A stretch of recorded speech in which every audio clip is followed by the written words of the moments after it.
오늘 우리에게 주시는 하나님의 말씀은 에스겔 47장 6절에서 12절 말씀입니다.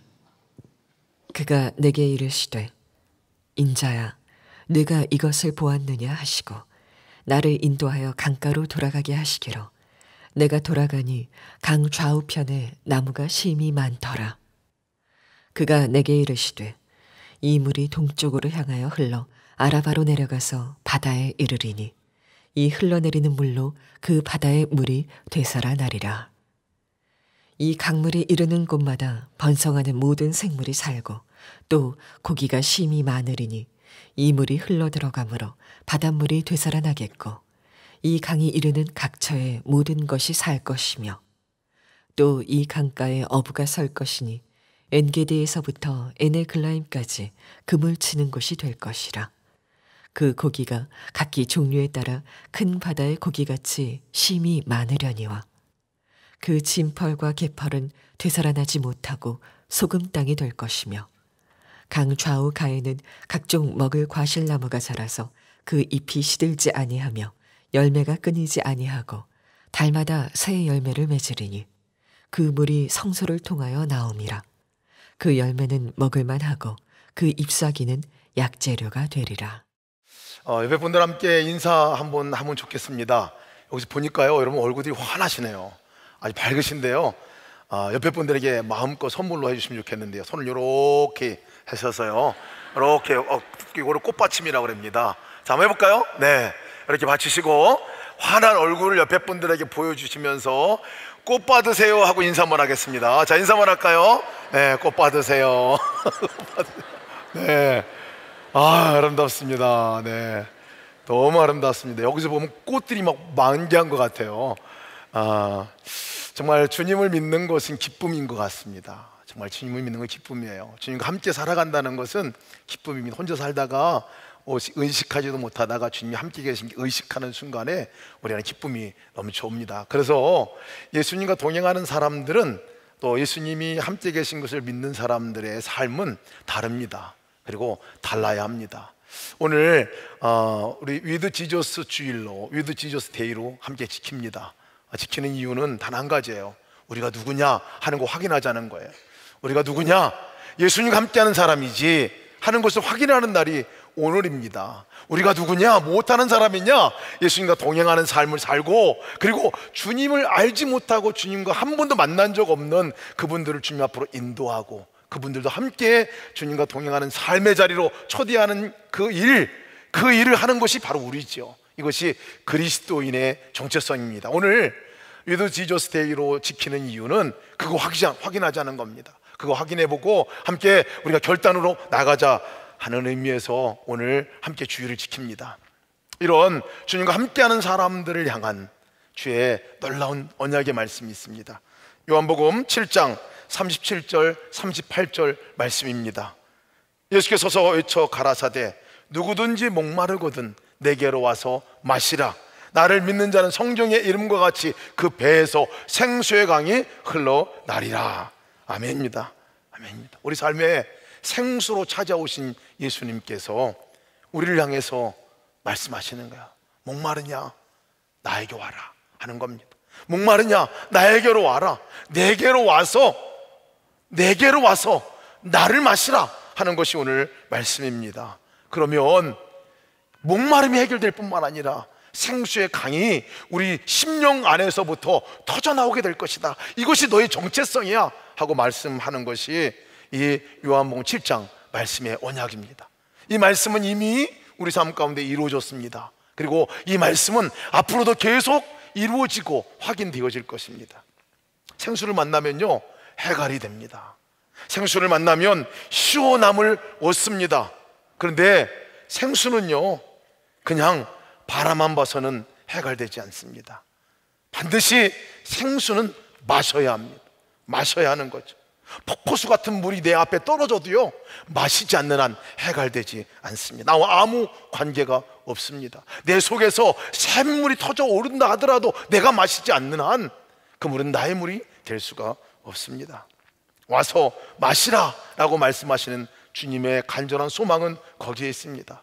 나를 바라보고 나를 믿고 내가 너의 안에 생수로 찾아왔으니 나와 함께 살아가자 하는 그러한 의미입니다. 간절한 주님의 초청의 말씀이에요. 누구든지 목마르거든 내게로 와서 마시라. 나를 믿는 자는 성경의 이름과 같이 그 배에서 생수의 강이 흘러나오리다. 여러분, 예수님을 믿는다는 것은요, 생수의 강이 터져나오는 삶을 경험한다는 것을 말하고 있습니다. 믿는 자에게 이런 역사가 일어날 것이라는 거죠. 요한의 슬레 목사님이 설교하신 설교 가운데 아주 유명한 설교가 있습니다. 그 설교는 Almost Christian이라는 설교입니다. 거의 그리스도인이라는 설교입니다. 이 설교의 내용은 이렇습니다. 다 믿는 것 같지만 진짜 믿는 게 아니다 하고 얘기를 하고 있어요. 다 진짜 그리스도인 같이 보이지만 아주 거의 가까이는 왔지만 진짜는 아닌 사람들이 있다 하는 것들을 얘기해 주고 있어요. 열심히 믿고 교회 생활 열심히 하고 봉사도 열심히 하고 성경 공부도 열심히 하고 구제도 열심히 하고 신앙인으로서 잘 살아가고 있지만 그것만 가지고는 진짜 그리스도인이라고 말할 수 없다. 거기까지 이르는 사람들은 거의 almost 크리스찬이다 라고 얘기합니다. 그럼 진짜 그리스도인은 누군가? 진짜 예수님을 믿는 사람들이 누구인가? 그 기준을 얘기하셨는데 단 한마디로 표현했어요. 하나님을 사랑하는 사람이다 라고 얘기했어요. 하나님과 사랑의 관계를 맺는 사람이다. 인격적으로다가 하나님을 만나지 못하고 인격적으로 예수 그리스도와 교제가 일어나지 아니하고 그 교제로부터 나오는 사랑이 싹트지 아니하면 그리스도인이긴 하지만 almost 크리스찬, 거의 그리스도인이다 라고 그렇게 얘기를 하고 있습니다. 강조해서 또 강조해서 얘기하는 것은 만나지 않는 한, 삶 속에서 그분과 인격적인 교제가 일어나지 않는 한, 관계가 형성되지 않는 한 사랑이 있을 수 없고, 그리고 그런 그리스도인은 진정한 그리스도인이 누리는 생수의 강이 터져나오는 역사를 경험할 수 없다. 그뿐만 아니라 almost 크리스찬, 거의 그리스도인이지 요즘 우리 청소년들이 얘기하는 것 같이 레알 크리스찬이 될 수가 없다라고 얘기를 하고 있습니다. 제가 기도하는 내용들을 보면요, 저희 믿음의 수준을 점검해 볼 만합니다. 간절한 기도로 우리가 드리는데요, 이 기도가 한번 점검해 볼 기도이기도 합니다. 간절하게 제가 기도할 때 그렇게 기도를 많이 합니다. 주님이 여기에 임재해 주시기를 소망하면서 기도하는 기도입니다. 주님, 예수님 여기에 임하여 주시옵소서. 세게 하지 않으면 안 오실까 봐 더 세게, 주님 여기에 임재하여 주시옵소서, 이렇게 기도를 많이 합니다. 산에 가서도 그런 기도를 엄청나게 많이 했어요. 주님 여기에 내려와 주십시오, 나와 함께 해 주십시오, 이 기도를 엄청나게 많이 했습니다. 그러면서 또 주님께 그렇게 얘기합니다. 주님 여기 계신 걸 믿습니다. 주님 여기 계신 걸 내가 믿습니다, 이렇게 기도를 합니다. 근데 여러분, 이 기도가요, 요 수준에 머물러 있으면 아주 심각한 문제가 있다는 것을 알아야 합니다. 여기 우리 앞에 김혜진 장로님이 앉아 계신데요, 제가 김혜진 장로님께 장로님 여기 와 주십시오, 여기 임재해 주십시오, 여기에 함께해 주십시오, 장로님이 여기 계신 건 내가 믿습니다, 이렇게 계속 얘기를 하면 장로님이 지금 저를 째려보고 계십니다. 도대체 무슨 말인가? 여기 와 있는데 도대체 왜 또 와달라고 그래나? 여기 있는데 왜 또 와달라고 그래나? 내가 유령이야? 여기 있는데 뭐 믿긴 또 뭘 믿어? 믿는다고 또 왜 세게 얘기해? 아마 그러실 거예요. 진짜 믿는다면 대화를 해야 되는 거잖아요. 믿는다면. 장로님 오늘 참 밝습니다. 장로님 오늘따라 더 멋있어 보이시네요. 이전에도 그랬지만 장로님이 계시니까요, 제가 대화를 합니다. 이야기를 합니다. 이걸 믿는 거라고 말합니다. 제가 주님 여기 와 주시옵소서 믿습니다, 이 정도 기도 수준에 머물러서는 안 된다는 거예요. 진짜 믿는다면 한 걸음 더 나아가서 아는 체를 해야죠. 예수님 여기 오셨군요, 함께 계시군요, 안녕하세요 하고 인사를 할 줄 알아야죠. 예수님 어떻게 지내세요? 예수님 오늘 날씨가 너무 좋습니다, 오늘 좀 덥습니다, 얘기할 수 있어야 진짜 믿는 거죠. 이것이 진짜 레알 크리스천입니다. 올모스트 크리스천들은요, 믿는다고만 얘기하지 관계까지 나가지 못하는 그리스도인을 올모스트 크리스천이라고 얘기를 하는 것이. 제가 처음 예수동행 일기를 쓴 날을 제가 잊지 못합니다. 인도네시아에서 선교사로 사역을 할 때 일이었습니다. 4년 동안 사역을 하고 5년 막 접어들려고 하는 그때에 제가 예수 동행 일기를 소개를 받았습니다. 선한 목자교회에서 시작한 이 동행 일기가 초창기 막 시작할 때였어요. 소개를 받았습니다. 나도 해보면 좋겠다, 그 생각이 들었습니다. 그래서 자료들을 보내달라고 얘기를 했어요. 그때 제가 참 열심히 사역을 했습니다. 신학교에서도 사역을 하고요, 노숙자들에게 음식을 나눠주는 사역도 하고요, 교회를 찾아다니면서 사역을 하고, 아마 사역을 제일 많이 했을 때인 것 같습니다. 제일 열심히 있을 때였습니다. 근데 그 일기를 쓰는 게 이렇게 쓰는 거라고 소개하는 거 내용을 봤는데 좀 시시하더라고요. 그래서 제가 처음에는 잘 안 했습니다. 왜 시시했느냐면요, 동행 일기를 쓰는 건 이렇게 쓰는 겁니다. 그때는 영성일기였죠. 그러면서 질문이 있더라고요. 가이드 쓰기 질문이 있더라고요.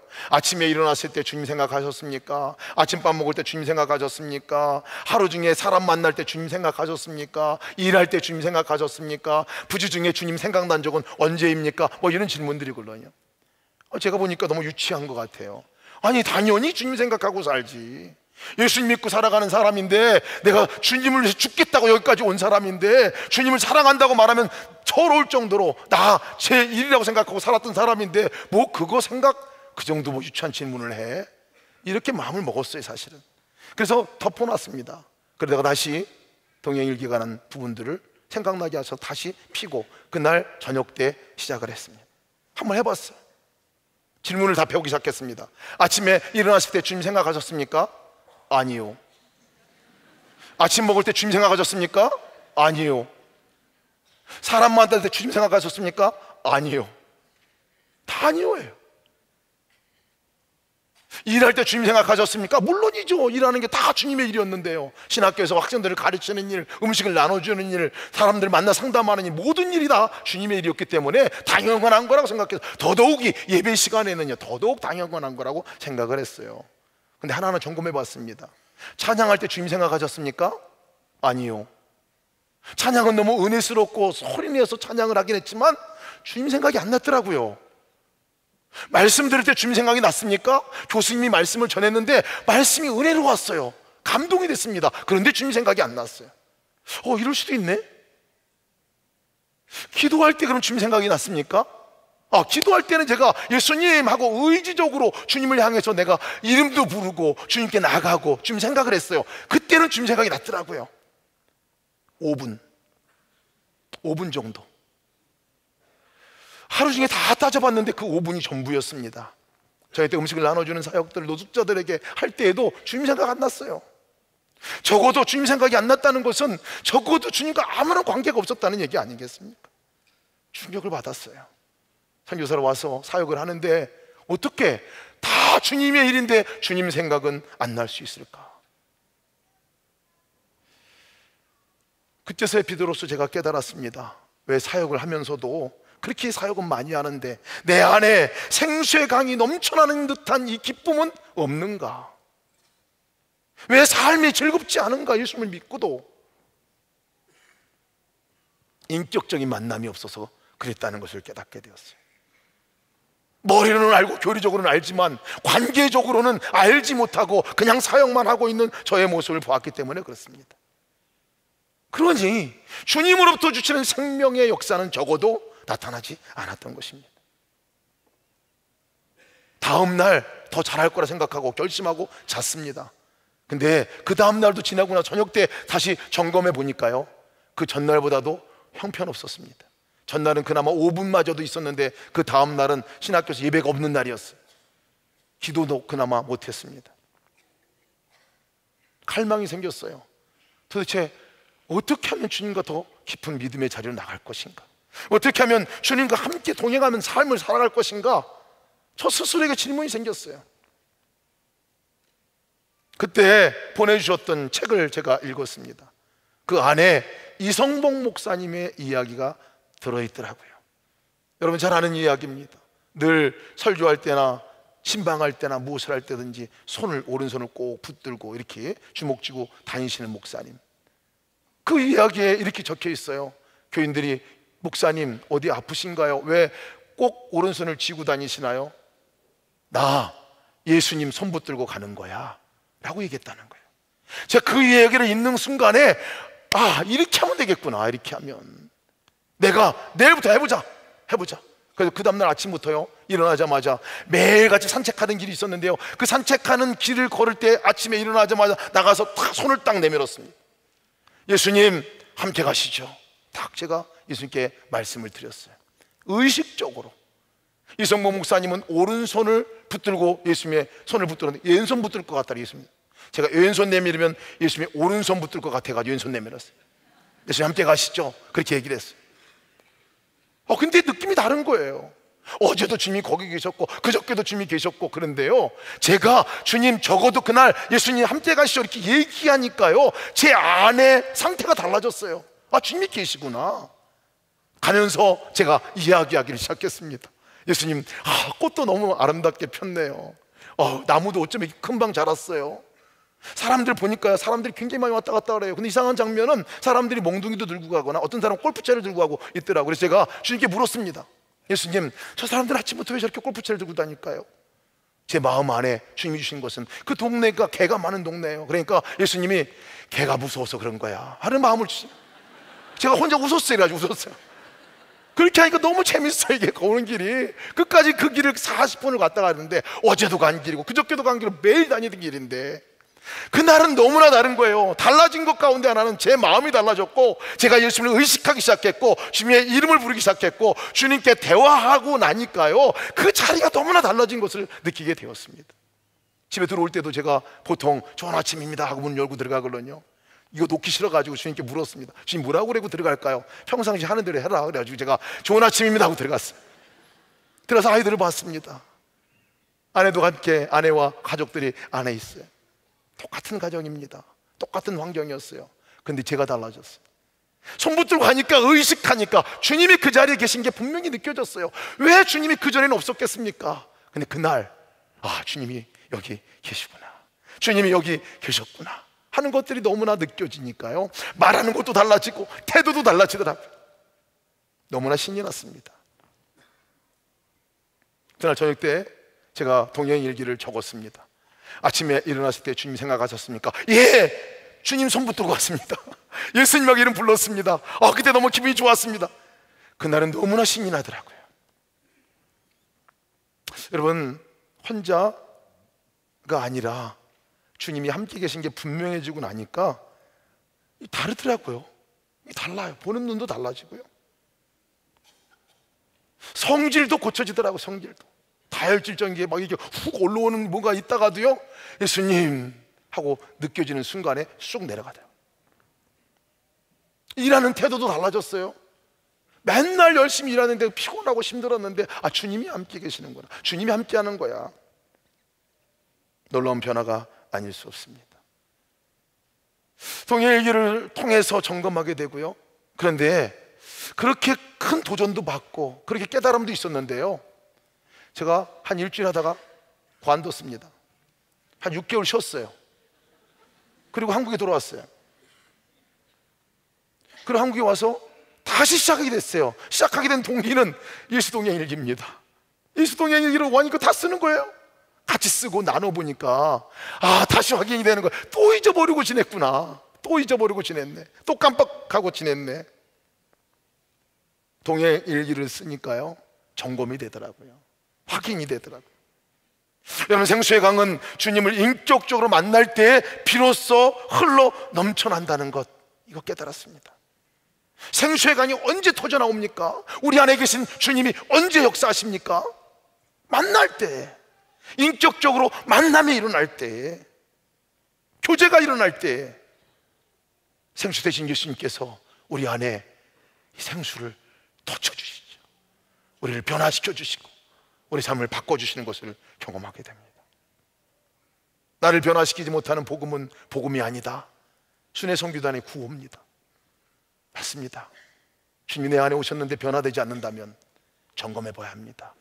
정말 그리스도인인지, 아니면 almost 크리스찬, 거의 그리스도인이긴 하지만 진짜는 아닌지 점검해 봐야 합니다. 예수동행일기를 통해서 점검이 가능합니다.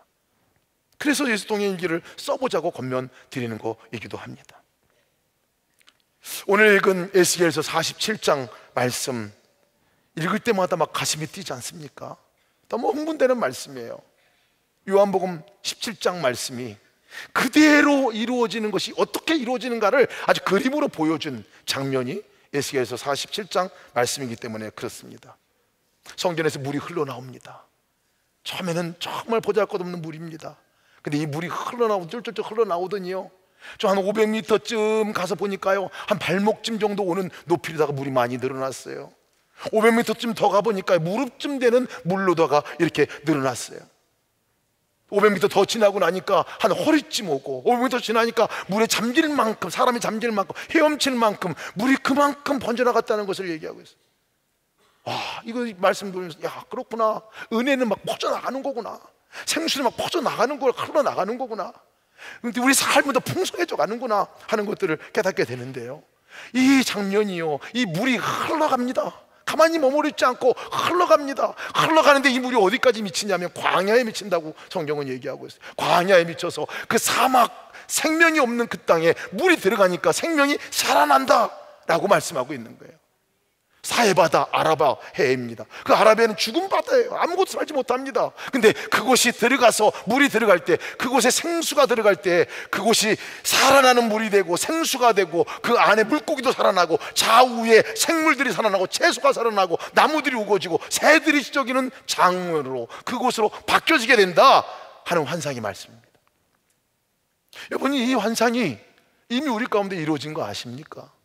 그리고 이 환상은 앞으로도 계속 ING입니다. 계속 이어져 나갈 환상이라는 것을 믿으시기 바랍니다. 제가 지난 3월에 이집트 선교사님들과 현지 목회자들을 위한 예수동행 일기 세미나를 인도하러 이집트에 다녀왔습니다. 저뿐만 아니라 우리 권사님, 집사님들 함께 갔습니다. 그때 아주 감동 깊은 장면을 제가 보았어요. 이집트 상공에서 이렇게 비행기를 타고 가다가 보니까요, 이집트가 그렇게 넓은 나라인지 몰랐습니다. 근데 대부분 광야더라고요. 대부분 다 사막지대였습니다. 진짜 살아있는 땅은 딱 한 군데밖에 없어요. 나일강이 흐르는 그곳, 강이 쭉 흘러가는 그 좌우만 푸르고 좌우만 살아있는 땅이 되었습니다. 물이 머물러 있는 곳, 물이 미치는 곳까지 생명이 살아나더라고요. 물이 미치지 않는 곳은 아직까지 광야입니다. 그것을 보고, 아, 참 놀랍다. 참 놀랍다. 그리고 생명력이 얼마나 강한가. 물이 머물르기만 하면, 물이 가 있기만 하면 살아나는구나 하는 것들을 보게 되었어요. 그러면서 예수 동행 일기를 통해서 이 동행 운동이 일어나고 있는 이 현재 이 운동이 어디까지 이르렀는가 하는 것들을 보게 되었습니다. 더더군다나 그 이집트까지 가서요, 그 중동의 아랍권에까지 가서 말씀을 전하는 그 시점이었기 때문에 더 저에게 감동이 되었습니다. 이집트 선교사님들과 성도님들 그리고 이집트 목회자들에게 2박 3일 동안 세미나를 가졌어요. 그때 강사로 나선 것이 저뿐만 아니라 우리 집사님도 강사로 나시고요, 권사님도 장로님도 거기서 강사로 섬겨주셨어요. 전한 말씀은요, 다른 거 아닙니다. 우리가 맨날 듣던 말씀, 주님이 우리와 함께 계십니다. 주님을 바라봅시다. 주님께 눈을 맞추고 함께 손 붙들고 살아갑시다. 이 얘기거든요. 예수동행 일기, 여러분들이 보았던 그 책, 교재 내용을 마치 읽어주듯이 그냥 읽어준 세미나였습니다. 2박 3일 동안 각자 나눠서 파트를 나눠가지고 다 그 얘기를 나눴는데요, 끝나고 나서 그게 참석했던 선교사님들, 성도들, 현지 목회자들이 주는 간증은 참 놀라웠어요. 마치 처음 듣는 얘기 같은가 봐요. 광야의 삶을 살았습니다. 광야 같은 마음이었습니다. 그런데 내 삶 가운데 생수로 찾아오신 그 주님을 내가 여태까지 알지 못했네요. 내심으로 살았습니다. 주님이 계신 걸 여태까지 바라보지 못했네요. 주님이 계신 걸 여태까지 인식하지도 못하고 지냈네요. 아침에 일어나서 예수님하고 이름 부르면서 일어나니까 너무 달라졌어요. 여기까지 오는데 예수님하고 이름 부르면서 사람 만날 때도 예수님하고 생각하니까 너무 달라졌어요. 짧은 기간인데요. 그 기간에 그런 고백들을 하시더라고요. 잃어버렸던 신앙을 다시 찾았습니다. 이제 혼자 살지 않겠습니다. 예수님과 함께 살겠습니다. 그런 고백들이 참석한 모든 분들 가운데 일어나는 것을 보고 깜짝 놀랐어요. 너무 평범한 메시지입니다. 이집트에 사역을 하시다가 남편 선교사님 하나님께 보내드리고 한국에 복귀하지 못하시고 더 고아원인 아이들이 너무나 긍휼히 여기는 마음 때문에 거기 남아 사역하시는 여자 선교사님이 계셨어요. 그 선교가 끝나고 나서 제 손을 꼭 붙들고 하시는 말씀이, 목사님, 원래 제가 그렇게 살았었습니다.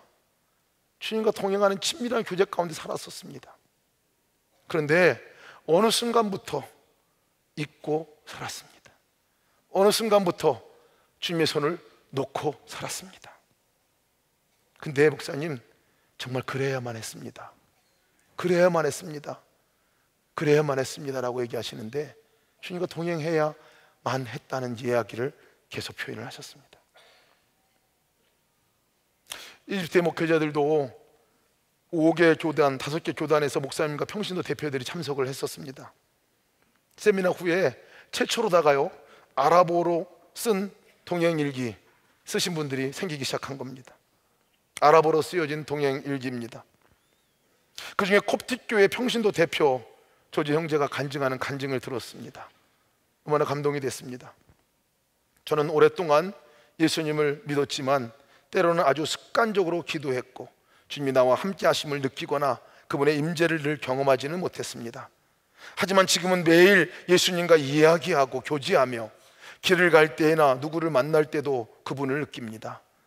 저는 세미나를 참석한 후 이집트인들이 모인 나눔방에서 아랍어로 예수동행 일기를 쓰고 있습니다.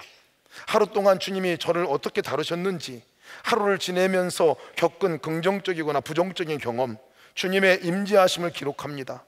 또한 그것을 나눔방에서 나눌 때 우리가 한 몸 안에 지체들인 것을 점점 깊이 느끼고 있습니다.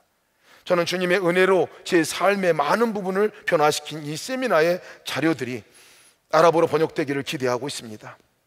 그리고 이집트에서 아랍어로 지속적인 예수동일기 세미나가 진행되어 많은 교회들에 정착되어지고 퍼져나가기를 소망합니다.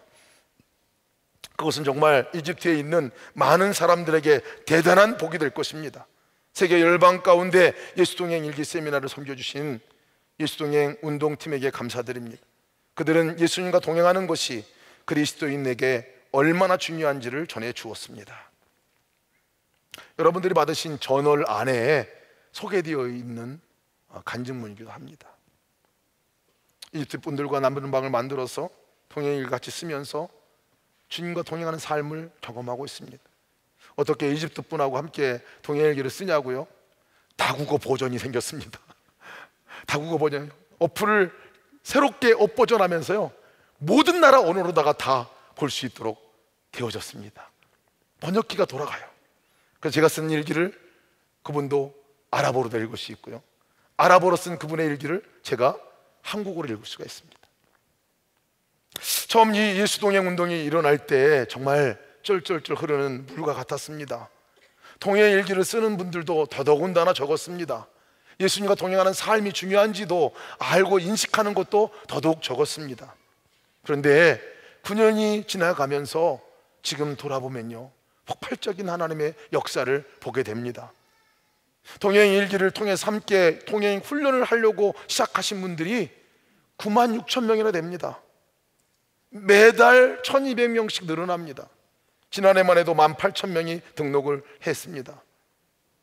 제가 도대체 이 일기를 얼마만큼 썼는가 하는 것들을 봤어요. 그것이 전체적으로 수치를 정확하게 그것이 주님과 동행하는 것을 말하는 건 아니겠지만요, 도대체 몇 건이, 몇 개 일기가 인터넷 안에 올라갔나 깜짝 놀랐습니다. 300만 개가 올라갔습니다. 300만 개. 정확하게 299만 몇천 건이 올라갔어요. 매월 7만 개의 일기가 지금 올라가더라고요. 인터넷 안에 올라가서 주님과 동행하는 삶에 관한 부분들을 거기 안에 기록하고 있는 것을 보았습니다. 170여 개 나라에서 접속해서 함께 지금 그 일을 또 동행 운동을 하고 있는 것을 보았어요. 751개 교회 목회자와 성도들이 함께 참여하고 있는 이 놀라운 일들을 보고 있습니다.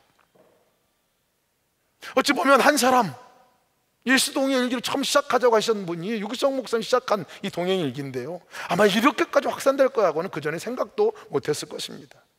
마치 성전에서 흘러나온 물이 발목쯤, 무릎쯤, 허리쯤 물에 잠기어 수영할 정도로 이 퍼져나가는 역사를 지금 저희들이 실제 장면으로 목도하고 있습니다. 이번 위지대회를 준비하면서도요, 참 놀라운 은혜를 누렸습니다. 예수님과 행복한 동행 30일 시작하면서 처음에는 이 세미나 했던 것들을 30일 동안 우리가 제자 훈련 받듯이 함께 해보자 하는 이 운동을 몇 분이나 참석할까 생각을 했어요. 그런데 한 2,000명 정도 많이 참석하겠다 생각을 했는데요, 나중에 실제 참석하신 분들이 어제까지 훈련을 마쳤습니다. 14,000명이 참석을 하셨어요. 그리고 그 훈련을 한 달 동안 받으셨습니다. 그리고 매일같이 일기를 쓰는 일들 통해서 주님과 동행하는 삶을 훈련하고 있어요. 놀라운 일이 아닐 수 없습니다. 주님이 하신 일이라고밖에 볼 수 없습니다. 주님과 동행하는 삶, 주님의 간절한 소망이죠. 주님의 간절한 열망이죠. 그것이 지금 주님께서 친히 일을 이뤄 나가고 계신 것을 보게 됩니다. 어디 가도 이 동행일기에 대해서 많은 분들이 이미 알고 있더라고요. 주님과 동행하는 삶에 대해서 웬만한 성도들은 다 알고 있어요. 근데요, 제가 말씀을 준비하면서 본문을 읽다가 깜짝 놀란 구절을 발견했습니다. 생수의 강이 흘러가 머무른다고 해서 다 변화되는 게 아니라는 것을 말씀을 통해서 보았습니다. 11절 말씀을 보니까 그 진펄과 개펄은 되살아나지 못하고 소금 땅이 될 것이며 라고 말하고 있어요. 이게 뭐지? 다 변화돼야 되는 거 아니야? 근데 왜 어떻게 개펄과 진펄은 왜 살아나지 못하고 소금 땅으로 바뀌어지게 되는 거지?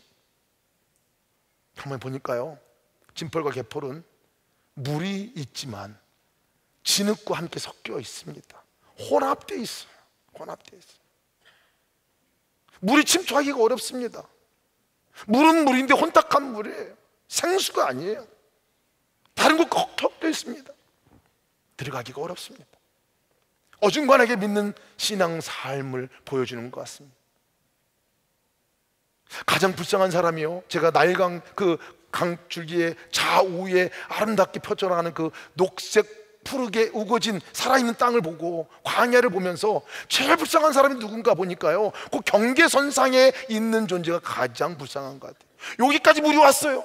여기까지 물이 오고 여기까지 다 살아났어요. 근데 정작 나는 살아나지 못한다면, 다른 사람은 그것을 경험하고 함께 살아가는 삶, 주님과 기쁨의 삶을 산다고 말하는데 나는 아직까지 경험하지 못하고 있다면 경계선상에 있는 거죠. 경계선상에.